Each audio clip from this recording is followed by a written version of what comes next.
Olá pessoal, vamos a mais uma aula de mecânica geral. Essa é a aula de número 8. Nós vamos falar sobre o momento de inércia. Nós vamos começar falando do momento de inércia de uma partícula. Nós estamos baseando nosso estudo no livro Estática, do Hibbeler, o autor, de Mecânica para Engenharia, 12ª edição.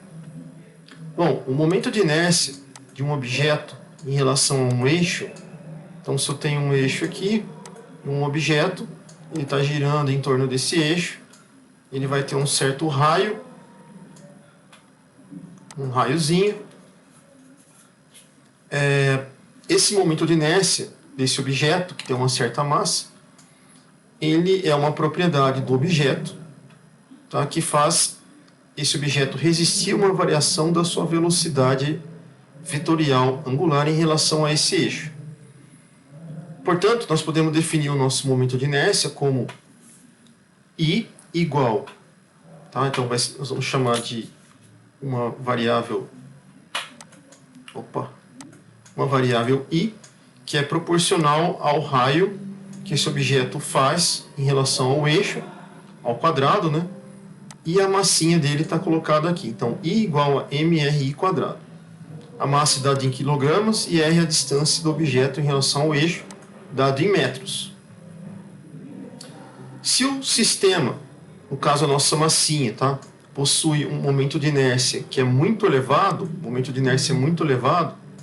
aqui nós estamos observando que esse objeto está preso no centro aqui dessa trajetória. A distância R ela é constante, é uma trajetória circular, né? Então, a única grandeza que eu consigo alterar aqui é a massa. Se eu aumentar o valor da massa, o momento de inércia vai aumentar. Se o momento de inércia aumentar, a aceleração angular do objeto vai se reduzir. É muito difícil acelerar um objeto que tem uma massa muito grande. Ok? Então, aumenta-se o momento de inércia, diminui-se a aceleração angular. Então, se a gente pode ver isso aqui nessa figurinha, ó. Deixa eu ver se dá para ligar aqui. Isso, agora foi. Então, o objeto tem uma aceleração baixa se a massa é muito grande. Se eu reduzo a massa, a aceleração ela acaba aumentando, tá? Então, o momento de inércia diminui, a aceleração angular acaba aumentando. Então, resumindo, a aceleração angular ela é inversamente proporcional ao momento de inércia do meu objeto. Então, o momento de inércia de um objeto em relação a um eixo, ele vai indicar o quanto é fácil ou o quanto é difícil você acelerar um objeto angularmente. Ok? Daí a gente vai entrar com o conceito de momento de segunda ordem, ou momento de inércia de uma superfície. Como que funciona isso? Nós vamos utilizar aqui o livro Mecânica Vetorial para Engenheiros, a parte de estática, né, para explicar esse momento de segunda ordem. Para isso a gente vai introduzir o conceito de viga. Então aqui, pessoal, essa figura que vocês estão vendo em forma de I, tá? Essa estrutura, ela é uma viga. Ela foi cortada e gerou essa seção transversal que vocês estão vendo aqui. Ela é uniforme, essa seção transversal, e ela foi inserida nela dois binários de forças, tá? Que a gente está vendo dois binários, uma força entra e a outra força na parte de baixo sai. Então vocês vão ver aqui que tem várias areazinhas que a gente chamou de ΔA. Essas areazinhas, eu peguei várias areazinhas. Na parte de cima desse eixo aqui, que a gente chama de eixo neutro, que é o eixo central da seção da viga, então a parte da área de cima desse eixo tem uma área, a parte de baixo desse eixo tem outra área, as áreas são iguais, então ele está bem no eixo de simetria, esse é o eixo neutro, tá? Para essa área, a gente viu nas outras aulas o que é o centroide, né, de uma área. Esse centroide para a gente seria o próprio eixo neutro. Então, o centroide dessa área estaria no eixo neutro. o eixo neutro coincide com o centroide. Então, se eu pegar uma areazinha para estudo, essa areazinha vai ter uma distância y do eixo neutro, vocês estão vendo aqui. Essa forcinha, tá, que é uma força elementar, tá? Eu peguei uma força elementar sobre essa área ΔA, ela é dada por KY ΔA. Então essa é a forcinha elementar aplicada nessa areazinha, tá? Essa viga, portanto, a gente percebe que ela está sobre flexão pura, porque em cima nós temos várias forças atuando, embaixo temos várias forças saindo da área. Então isso é uma indicação de flexão pura, que vocês vão estar estudando lá em resistência dos materiais. Aqui é só uma ilustração rápida do que seria a flexão pura. Portanto, as forças internas em qualquer seção da viga, elas são distribuídas conforme a gente está vendo aqui. Quais são as intensidades das forças, né, elementares para cada areazinha? É um ΔF, que é igual a KY ΔA. Isso aqui, tá, é da forma discreta. São elementos separadinhos aqui na nossa área. Agora, se eu pegar e somar todos esses elementos discretos ao longo de toda essa área da viga seccionada, né, eu vou conseguir calcular a resultante das forças elementares ΔF. Basta transformar do modo discreto para o modo contínuo, né, dA. Então, integrando KY dA, eu vou obter a resultante das forças, que é K integral de Y dA. Isso daqui, pessoal, a gente conhece como momento de primeira ordem. Beleza? Momento de primeira ordem. Agora, nós temos que fazer uma pequena verificação. Vamos supor que eu tenho aqui uma areazinha desse elemento em forma de T, que vocês estão vendo aqui, ó, tá? Esse elemento aqui, ó, em forma de T. Eu vejo que o centroide dele, que é o centro geométrico dessa pecinha, ele está aqui em cima, em laranja. É o centroide. E eu vejo que o eixo neutro dele está aqui embaixo. Então tem uma distância do centroide para o eixo neutro, que eu chamo de Y barra. Essa distância, multiplicada pela área dessa região aqui inteira, tá, vai me fornecer a resultante das forças aplicadas sobre esse objeto em forma de T. Mas para isso, o Y barra não pode estar coincidente com o centroide. Se o centroide está separado do eixo neutro, tem essa distância Y barra, gera uma força. Se o centroide está em cima do eixo neutro, a coisa muda, que é o caso dessa viga em I, que nós estamos estudando até agora. O eixo neutro é o eixo X. Essa figura aqui, ó, ela tem esse formato de I, tá? Nessa seção transversal, e a gente vê que o centroide dela está exatamente em cima do eixo neutro. Quando isso acontece, esse Y barra vai para zero. Beleza? Esse Y barra é zero. Significa que a resultante das forças nessa seção transversal é exatamente zero. Ou seja, quando o centroide de uma figura coincide com o seu eixo neutro, a resultante das forças naquela seção transversal vale zero. Se isso acontece, e eu somo todas as forças agindo nessa seção, então todas as somas das forças vai ter que ser nula. Se eu pegar e dividir as forças que atuam na parte de cima do eixo neutro, que eu vou chamar das forças que entram, e as forças da parte de baixo que saem do eixo neutro, a diferença entre elas vai ter que ser zero. Ok? E aí o que eu faço? Eu multiplico todas elas por Y. Isso vai me gerar um momento. Tá? Y vezes a força é momento.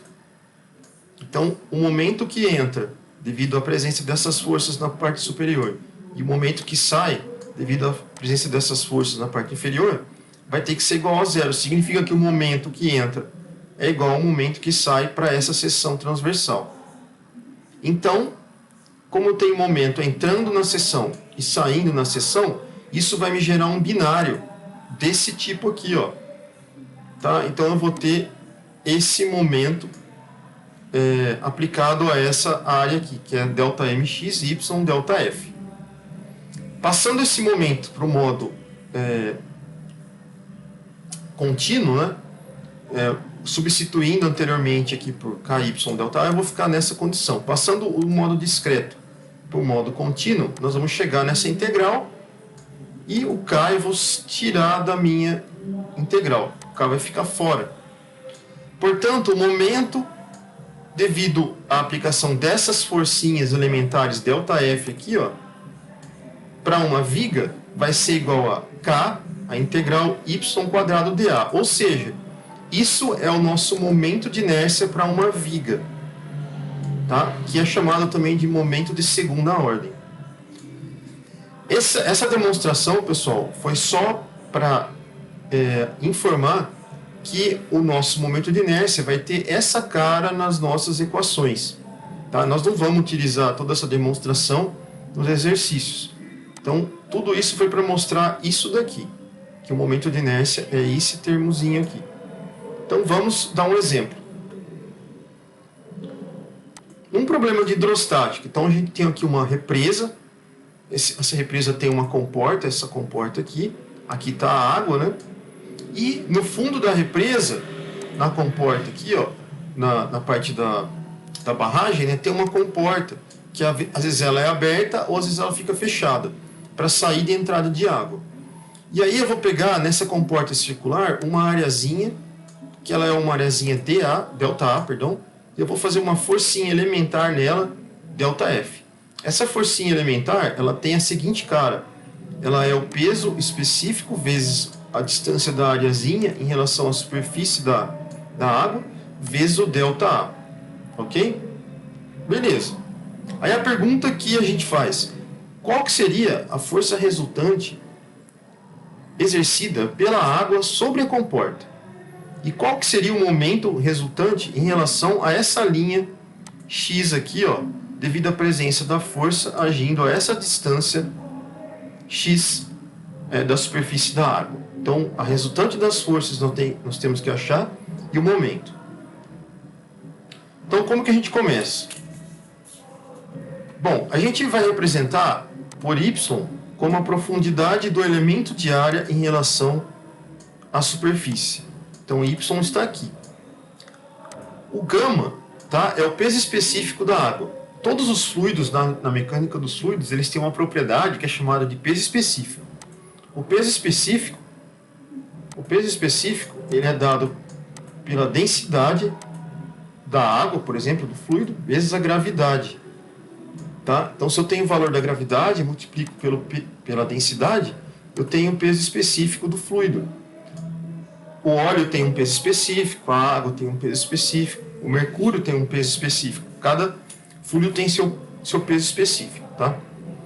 Bom, mas onde eu vou usar o peso específico de um fluido, né, para calcular a pressão, por exemplo, no fundo aqui dessa comporta?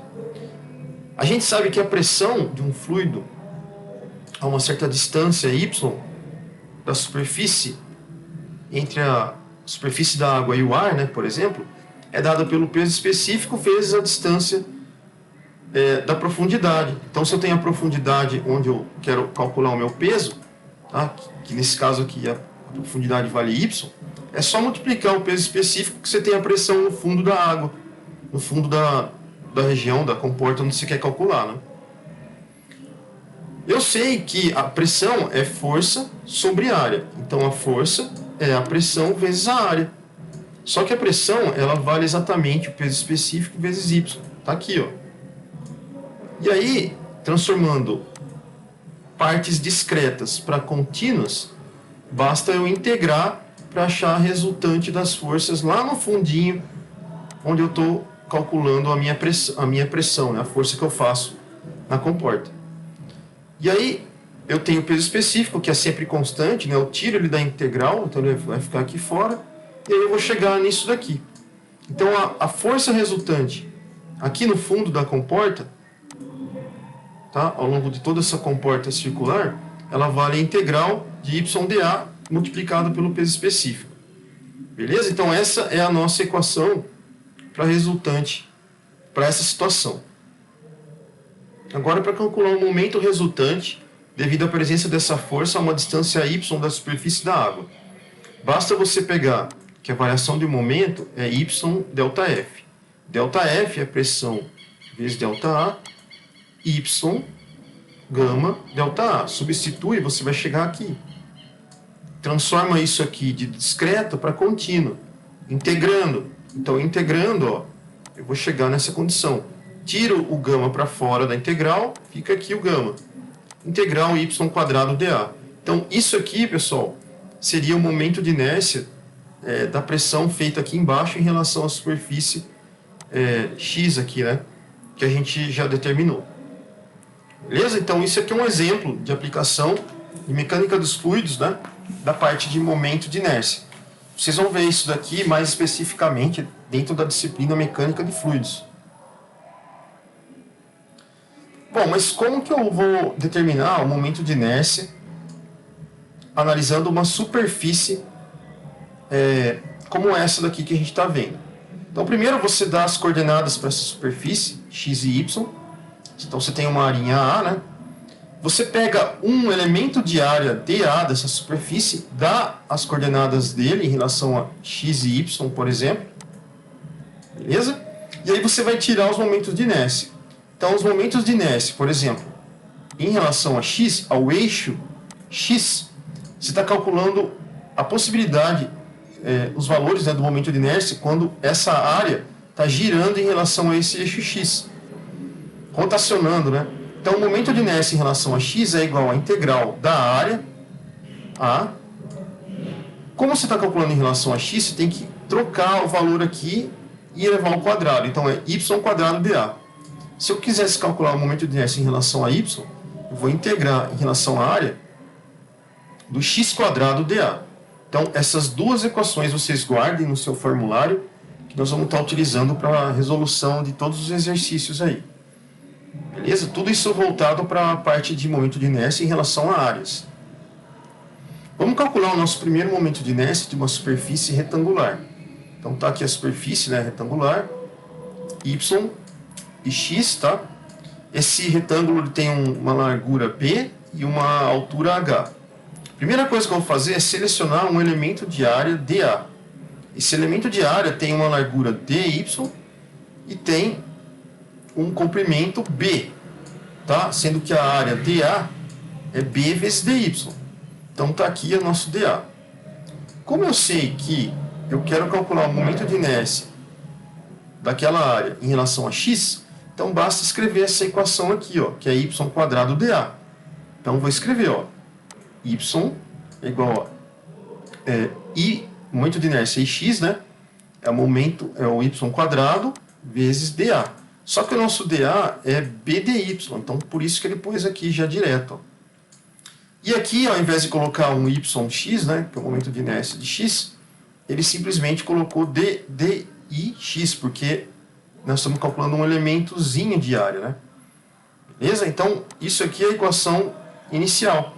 Daí, como eu quero calcular todo o momento de inércia dessa área total, eu tenho que integrar isso. Então, eu vou integrar desse lado e integrar desse lado. A integral desse lado vai me fornecer o momento de inércia em relação ao x, está aqui. E a integral do outro lado, eu estou somando pedacinhos, né, larguras dy, que vai de 0 até h. Então, eu vou colocar de 0 até h. Integrando isso daqui, vai ficar y quadrado, vai ficar y ao cubo sobre 3. O b fica aqui, beleza? E vou integrar de 0 até h.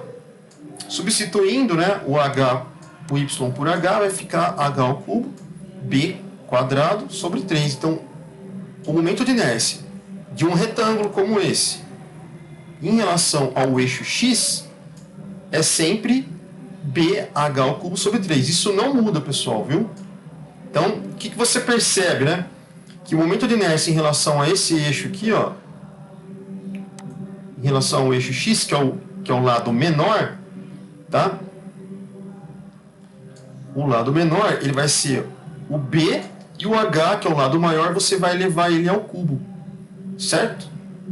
Então, isso aqui não muda. Então, você pode fazer uma tabela de todas as figuras e seus momentos de inércia correspondentes. Então, para o retângulo, você já tem que o momento de inércia dele é bh ao cubo sobre 3. Aí nós vamos colocar para circunferência, para triângulo, etc. Você vai calculando e fazendo a sua tabelinha. O momento de inércia polar, tá? O momento de inércia polar, ele é dado pelo seguinte. Imagine que você tem uma área A, como essa. Você pega um elemento de área dA, eles têm as coordenadas x e y para esse elemento. Só que em coordenadas polares, né, a gente sabe que o R é x² mais y². Então, o momento de inércia polar, ele é dado por um JY, ele é representado por J0, perdão, aqui, né? O momento de inércia que a gente viu aqui, né, ele é em relação às coordenadas x e y. Já o momento de inércia polar, ele não é um I, ele é indicado por J0, que é em relação ao polo. O polo dele aqui, ó, é o O, tá? E ele é igual à integral do R ao quadrado, que é a distância do elementozinho que eu estou calculando, né, em relação ao polo. Então, R² dA. Então, essa é a equação para calcular o momento de inércia polar. Mas existem outras formas de calcular o momento de inércia polar. Basta você, por exemplo, você tem uma área como essa aqui. Se essa área, você calcular o momento de inércia dela em relação ao eixo Y, você tem o momento de inércia IY. Se você calcular o momento de inércia dessa área em relação ao eixo X, você vai ter um momento de inércia em relação ao eixo X. Se você somar os dois momentos de inércia, dá exatamente o momento de inércia polar J0. Então, você tem essa forma de calcular o momento de inércia polar, separando o cálculo dos momentos de inércia retangulares, né? Ou você vem e usa essa fórmula direta para o cálculo do momento de inércia polar. São duas formas diferentes que vão chegar no mesmo resultado. Algumas vezes uma forma de calcular vai dar um cálculo mais longo, outras vezes um cálculo mais curto, tá? Depende da situação. O raio de giração de uma superfície. O raio de giração de uma superfície, se você pegar uma superfície como essa, selecionar uma areazinha, né? Como essa área A aqui. Você girar essa superfície em relação ao eixo X, você vai ter um raio de giração Kx, que é dado por raiz quadrada de momento de inércia dessa área em relação a x, dessa área total, né, dividido pela área total que você está utilizando. Então, esse é o raio de giração em relação a x. Mas você também tem um raio de giração em relação a y, que é ky, raiz quadrada, y e y sobre a. E você também tem o raio de giração K0, que é uma superfície como essa, um anel, tá? Que ele gira em relação a x e y, e você chega nesse resultado aqui de um K0. Ok? Bom, nós vamos parar por aqui e aí a gente continua o próximo item, que é Teorema dos eixos paralelos para uma área.